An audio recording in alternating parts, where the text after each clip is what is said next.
start with is present the John Munyard Memorial Trophy, and to do that I'm going to hand over to Charlie just to say a few words for those that don't know John, just to sort of give a bit of context behind it, and then we'll go from there for the best in show. Okay, thank you.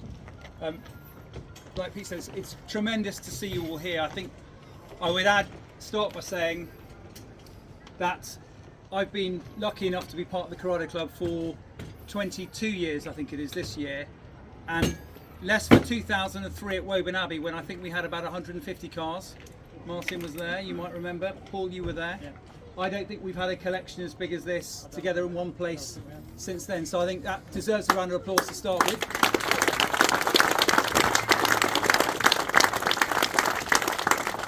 I know that some people had to go already, but that's just life. But it's great to see you all here.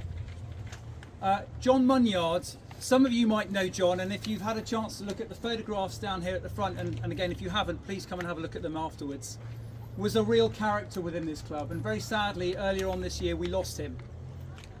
He was taken too young. He was 55, so very young, frankly, and still had a lot to offer, but that is life.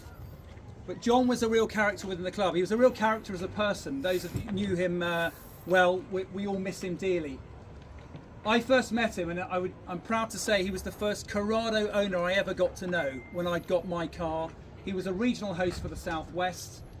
He went on to be club chairman in about 2008, I think, 2009, something like that. He organised the Longleat Corrado Club meets back in the day. I went to Le Mans with him a couple of times. He was massive into motorsport. But perhaps why we know him best is because he was pretty outspoken. He was quite outrageous. And if you knew John, you knew him for his battleship grey Corrado, which once you've seen it once, you never forgot. And again, there's a photograph down here.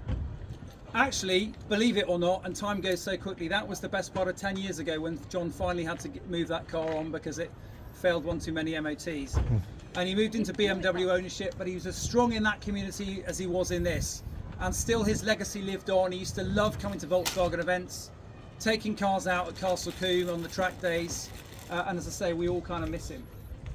And in that spirit, a really good friend of his, Andy Williams, who gave a tremendous eulogy at John's funeral back in March, decided that it'd be really nice to commission a one-off trophy in John's memory that we presented at our National Day here today, and is a sort of way that we can give him a final send-off from the Corrado community. In that spirit, rather than basically choosing a car that's the most highly polished, pristine example, that's not what John was about. He was about rattle cans and it looking pretty dogged and ratty, but that's how he rolled.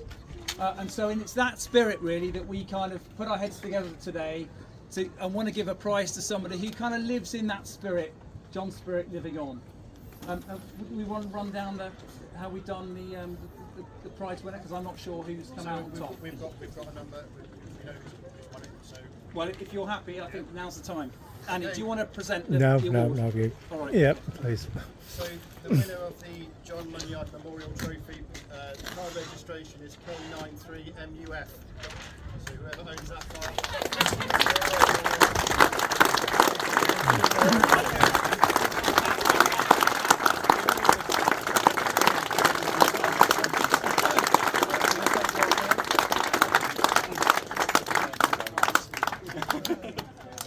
Yeah, that's great. Did you know John? You're glad you came. No, I'm afraid no. It's my first Corrado meeting. Oh, brilliant! Yeah, it's my first, and yeah.